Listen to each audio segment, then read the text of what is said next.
ನಮಸ್ಕಾರ, ನೀವು ನೋಡ್ತಾ ಇದ್ದೀರಾ ರಿಪಬ್ಲಿಕ್ ಕನ್ನಡ. ನಾನು ನಾಗೇಂದ್ರ ಬಾಬು. ದರ್ಶನ್ಗೆ ಬಿಗ್ ರಿಲೀಫ್ ಸಿಕ್ಕಿದೆ.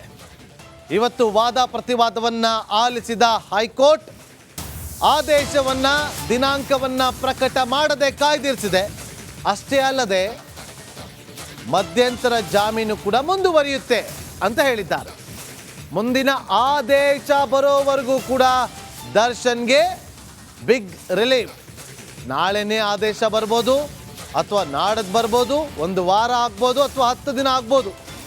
ಆದೇಶ ಹೊರ ಬೀಳೋವರೆಗೂ ಕೂಡ ಬಿಗ್ ರಿಲೀಫ್ ದರ್ಶನ್ಗೆ. 11ನೇ ತಾರೀಕು ಆಪರೇಷನ್ ಅಂತ ಸಿ.ವಿ. ನಾಗೇಶ್ ಅವರು ಹೇಳಿದ್ದಾರೆ. ಇವತ್ತು 11ನೇ ತಾರೀಕು ಆಪರೇಷನ್ ಆಗುತ್ತಾ? ಹಾಗಾದ್ರೆ ನೋಡಬೇಕು. ತೀರ್ಪು ಪ್ರಕಟಗೊಳ್ಳುವವರೆಗೂ ಕೂಡ ಮಧ್ಯಂತರ ಜಾಮೀನು ಮುಂದುವರಿಯುತ್ತೆ ಅಂತೇಳಿ ಆದೇಶವನ್ನ ಹೊರಡಿಸಿದ್ದಾರೆ. ಡಿಸೆಂಬರ್ 11 ಬುಧವಾರವೇ ದರ್ಶನ್ಗೆ ಆಪರೇಷನ್. ಮಧ್ಯಂತರ ಜಾಮೀನು ಅಂತ್ಯವಾಗುವ ದಿನವೇ ಆಪರೇಷನ್ ಆಗುತ್ತೆ. ಪ್ರಾಸಿಕ್ಯೂಷನ್ ಜೊತೆ ಸೇರಿ ವರದಿ ತಿರುಚಿದ್ದಾರೆ. ವೈದ್ಯರ ಮೇಲೆ ಸಿ.ವಿ. ನಾಗೇಶ್ ಗಂಭೀರ ಆರೋಪ. ಅಂತೂ ಇಂತೂ ದರ್ಶನ್ಗೆ ಫಿಕ್ಸ್ ಆಗಿದೆ ಸರ್ಜರಿ ಡೇಟ್.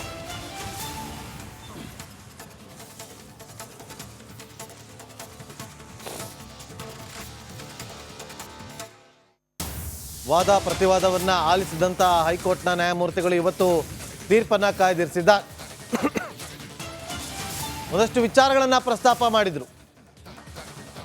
ಯಾವ ಕಾರಣಕ್ಕೋಸ್ಕರ ಜಾಮೀನು ಕೊಡಬಾರದು ಅಂತೇಳಿ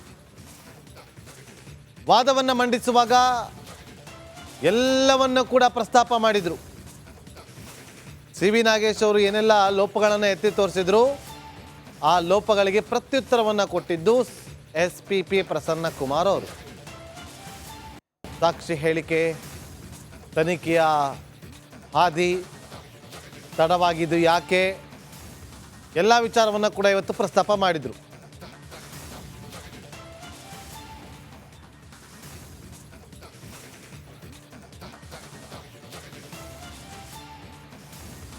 ನೋಡಿ, ಇವತ್ತು ಎಸ್.ಪಿ.ಪಿ. ಪ್ರಸನ್ನ ಕುಮಾರ್ ಅವರು ವಾದವನ್ನ ಮಾಡ್ತಾ ಇರಬೇಕಾದ್ರೇನೆ ಎಂಟ್ರಿ ಕೊಡುವಂಥ ಸಿ.ವಿ. ನಾಗೇಶ್ ಅವರು, ನೋಡಿ ಮೆಡಿಕಲ್ ಟರ್ನ್ ಮೇಲೆ ನಾವು ಅವ್ರಿಗೆ ಇಂಟ್ರಮ್ ಬೇಲ್ ತಗೊಂಡಿದ್ದು, ಈಗ ಅದು 11ನೇ ತಾರೀಕು ನಾವು ಆಪ್ರೇಷನ್ಗೆ ಪ್ಲ್ಯಾನ್ ಮಾಡ್ಕೊಂಡಿದ್ದಾರೆ ವೈದ್ಯರು.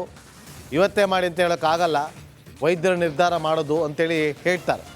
ಮತ್ತಷ್ಟು ಮಾಹಿತಿಯನ್ನು ಕೊಡೋದಕ್ಕೆ ನಮ್ಮ ಕ್ರೈಮ್ ರಿಪೋರ್ಟರ್ ಧ್ರುವರಾಜ್ ಈಗ ನೇರ ಸಂಪರ್ಕದಲ್ಲಿ ಜಾಯ್ನ್ ಆಗಿದ್ದಾರೆ. ಧ್ರುವರಾಜ್, ನೋಡಿ ಒಂದಂತೂ ಸತ್ಯ, ತೀರ್ಪು ಬರೋವರೆಗೂ ದರ್ಶನ್ಗೆ ಬಿಗ್ ರಿಲೀಫ್.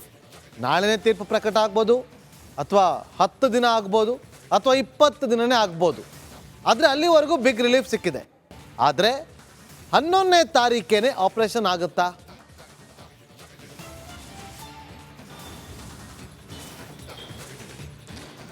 ಎಸ್ ನಾಗೇಂದ್ರ, ಸದ್ಯ ಈಗ ಸಿ.ವಿ. ನಾಗೇಶ್ ಅವರು ನ್ಯಾಯಮೂರ್ತಿಗಳಿಗೆ ನೀಡಿರುವಂಥ ಮಾಹಿತಿಯ ಪ್ರಕಾರ 11ನೇ ತಾರೀಕು ಡಾಕ್ಟ್ರು ಸರ್ಜರಿಗೆ ಒಂದು ಡೇಟನ್ನು ಫಿಕ್ಸ್ ಮಾಡಿಕೊಂಡಿದ್ದಾರೆ.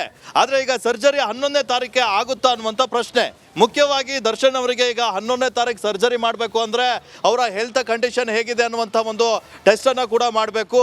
ಮುಖ್ಯವಾಗಿ ಅವರು ದಾಖಲಾದಾಗ ಏನೆಲ್ಲ ಟೆಸ್ಟ್ ಮಾಡಿದ್ರು ಎಲ್ಲ ಟೆಸ್ಟನ್ನು ಕೂಡ ಮಾಡಬೇಕು. ಆ ಟೆಸ್ಟ್ ರಿಪೋರ್ಟ್ ಬಂದ ನಂತರ ಇವರು ಸರ್ಜರಿ ಮಾಡ್ಬೋದು ಇವರಿಗೆ ಅನ್ನುವಂಥದ್ದು ಕನ್ಫರ್ಮ್ ಆದರೆ ಮಾತ್ರ 11ನೇ ತಾರೀಕು ಸರ್ಜರಿಯನ್ನು ಮಾಡ್ತಾರೆ. ಈಗ ಸದ್ಯ ಡೇಟನ್ನು ಫಿಕ್ಸ್ ಮಾಡ್ಕೊಂಡಿದ್ದಾರೆ. ಒಂದು ವೇಳೆ ಇವರಿಗೆ BP ಮತ್ತೆ ವೇರಿಯೇಷನ್ ಆಯಿತು ಅಂತ ಹೇಳಿದರೆ, ಬೇರೆ ಏನಾದರೂ ಸಮಸ್ಯೆ ಇತ್ತು ಅಂತ ಹೇಳಿದರೆ ಸರ್ಜರಿ ದಿನಾಂಕ ಮುಂದೂಡುವಂತ ಸಾಧ್ಯತೆಗಳು ಕೂಡ ಇದಾವೆ.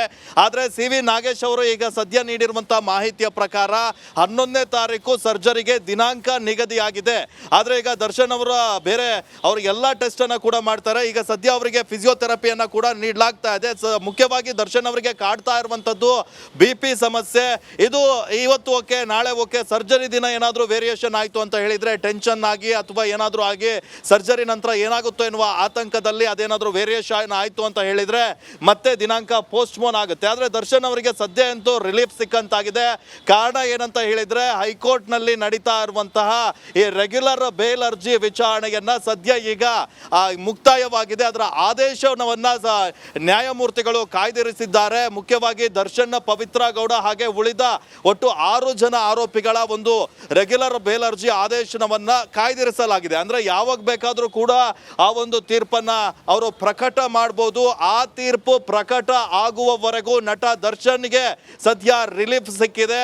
ಅಂದರೆ ಈ ಕೋರ್ಟ್ ಈ ಸರ್ಜರಿ ಆದ ನಂತರ ಯಾವ ತರಹದ ಇದಾಗುತ್ತೆ ಅನ್ನೋದು ಗೊತ್ತಿಲ್ಲ. ಆದರೆ ಸದ್ಯ BGS ಆಸ್ಪತ್ರೆಯಲ್ಲಿ ಇರುವಂತಹ ನಟ ದರ್ಶನ್ ಈಗ ಒಂದು ಸದ್ಯ ಚಿಕ್ಕ ರಿಲೀಫ್ ನಲ್ಲಿದ್ದಾರೆ. ಇಲ್ಲ ಅಂತ ಹೇಳಿದ್ರೆ 11ನೇ ತಾರೀಕು ಮತ್ತೆ ಈ ಮೆಡಿಕಲ್ ಬೇಲ್ ಏನಿದೆ ಅದರ ವಿಚಾರಣೆಗೆ ಬರಬೇಕಿತ್ತು. ಹೀಗಾಗಿ ನ್ಯಾಯಮೂರ್ತಿಗಳು ಈ ಮುಂದಿನ ಆದೇಶ ನಾನು ಕೊಡೋವರೆಗೂ ದರ್ಶನ್ ಅವರಿಗೆ ಮಧ್ಯಂತರ ಜಾಮೀನನ್ನು ನೀಡಿದ್ದೀನಲ್ವ, ಆ ಎಲ್ಲ ಕಂಡೀಷನ್ ಅಲ್ಲಿ ಇದನ್ನ ಕಂಟಿನ್ಯೂ ಮಾಡಬಹುದು ಅಂತ ಕೂಡ ಹೇಳಿದ್ದಾರೆ. ಸದ್ಯ ಈ ಒಂದು ವಾದ ಪ್ರತಿವಾದ ಕೂಡ ಮುಕ್ತಾಯವಾಗಿದೆ. ಮುಂದಿನ ಆದೇಶದ ನಂತರ ಯಾವ ತೀರ್ಪನ್ನ ನೀಡ್ತಾರೆ ಅನ್ನುವಂಥದ್ದನ್ನು ಕೂಡ ಈಗ ಸಾಕಷ್ಟು ಕುತೂಹಲ ಮೂಡಿಸಿದೆ. ಅದರಲ್ಲಿ ಪವಿತ್ರ ಗೌಡ ಕೂಡ ಸಾಕಷ್ಟು ಇನ್ನೂ ಕೂಡ ಪರಪ್ಪನ ಅಗ್ರಹಾರದಲ್ಲಿದ್ದಾರೆ. ಉಳಿದ ಆರೋಪಿಗಳು ಕೂಡ ಎಲ್ಲರೂ ಈಗ ಸದ್ಯ ಜೈಲಿನಲ್ಲಿದ್ದು ನಾವು ಯಾವಾಗ ಬಿಡುಗಡೆ ಆಗ್ತೀವಿ ಅನ್ನುವಂಥ ಒಂದು ಕಾತರದಲ್ಲಿ ಇದ್ದಾರೆ. ಹೀಗಾಗಿ ಸಹಜವಾಗಿ ಎಲ್ಲರಿಗೂ ಕೂಡ ಈಗ ಒಂದು ಕುತೂಹಲ ಮೂಡಿಸಿದೆ. ಅಲ್ಲದೆ ಈ ಆರೋಪಿಗಳು ಕೂಡ ಈಗ ಯಾವಾಗ ಬೇಲ್ ಸಿಗುತ್ತೆ, ಯಾವಾಗ ಆದೇಶವನ್ನ ಕಾಯ್ದಿರಿಸ್ತಾರೆ ಅನ್ನುವಂಥದ್ದನ್ನ ಕೂಡ ಕಾಯ್ತಾ ಇದ್ದಾರೆ. ನಾಗೇಂದ್ರ, ಈಗ ಧ್ರುವ ನೋಡಿ, ಒಂದು ಕಡೆ ಇವತ್ತು ನೀವು ಕೂಡ ಪ್ರತಿವಾದ ಹೇಗಿತ್ತು ಅಂದರೆ ಡಿಫೆನ್ಸ್ ಲಾಯರ್ನ ವಾದಕ್ಕೆ ಇವತ್ತು ಪ್ರಸನ್ನ ಕುಮಾರ್ ಅವರು ಪ್ರತಿವಾದವನ್ನು ಮಾಡ್ತಾರೆ. ಒಂದಷ್ಟು ಇಂಪಾರ್ಟೆಂಟ್ ಪಾಯಿಂಟ್ಗಳನ್ನು ಮೆನ್ಷನ್ ಮಾಡಿದ್ರು. ಅಲ್ಲಿ ಬಯಾಲಜಿಕಲ್ ಎವಿಡೆನ್ಸ್ ಬಗ್ಗೆ ಮಾತಾಡ್ತಾರೆ, ಪೋಸ್ಟ್ ಮಾರ್ಟಮ್ ರಿಪೋರ್ಟ್ ಬಗ್ಗೆ ಮಾತಾಡ್ತಾರೆ. ಇದೆಲ್ಲದರ ಜೊತೆಯಲ್ಲಿ ಸಾಕ್ಷಿಗಳನ್ನು ಕಲೆ ಹಾಕಿದ್ದು ಜೊತೆಗೆ ಸಾಕ್ಷಿಗಳ ಹೇಳಿಕೆಗಳನ್ನು ಕೂಡ ಪ್ರಸ್ತಾಪ ಮಾಡ್ತಾರೆ. ನಮಸ್ಕಾರ, ನೀವು ನೋಡ್ತಾ ಇದ್ದೀರಾ ರಿಪಬ್ಲಿಕ್ ಕನ್ನಡ. ನಾನು ನಾಗೇಂದ್ರ ಬಾಬು. ದರ್ಶನ್ಗೆ ಬಿಗ್ ರಿಲೀಫ್ ಸಿಕ್ಕಿದೆ. ಇವತ್ತು ವಾದ ಪ್ರತಿವಾದವನ್ನು ಆಲಿಸಿದ ಹೈಕೋರ್ಟ್ ಆದೇಶವನ್ನು ದಿನಾಂಕವನ್ನು ಪ್ರಕಟ ಮಾಡದೆ ಕಾಯ್ದಿರಿಸಿದೆ. ಅಷ್ಟೇ ಅಲ್ಲದೆ ಮಧ್ಯಂತರ ಜಾಮೀನು ಕೂಡ ಮುಂದುವರಿಯುತ್ತೆ ಅಂತ ಹೇಳಿದ್ದಾರೆ. ಮುಂದಿನ ಆದೇಶ ಬರೋವರೆಗೂ ಕೂಡ ದರ್ಶನ್ಗೆ ಬಿಗ್ ರಿಲೀಫ್. ನಾಳೆನೇ ಆದೇಶ ಬರ್ಬೋದು, ಅಥವಾ ನಾಡದ್ದು ಬರ್ಬೋದು, ಒಂದು ವಾರ ಆಗ್ಬೋದು, ಅಥವಾ 10 ದಿನ ಆಗ್ಬೋದು. ಆದೇಶ ಹೊರ ಬೀಳೋವರೆಗೂ ಕೂಡ ಬಿಗ್ ರಿಲೀಫ್ ದರ್ಶನ್ಗೆ. 11ನೇ ತಾರೀಕು ಆಪರೇಷನ್ ಅಂತ CV ನಾಗೇಶ್ ಅವರು ಹೇಳಿದ್ದಾರೆ. ಇವತ್ತು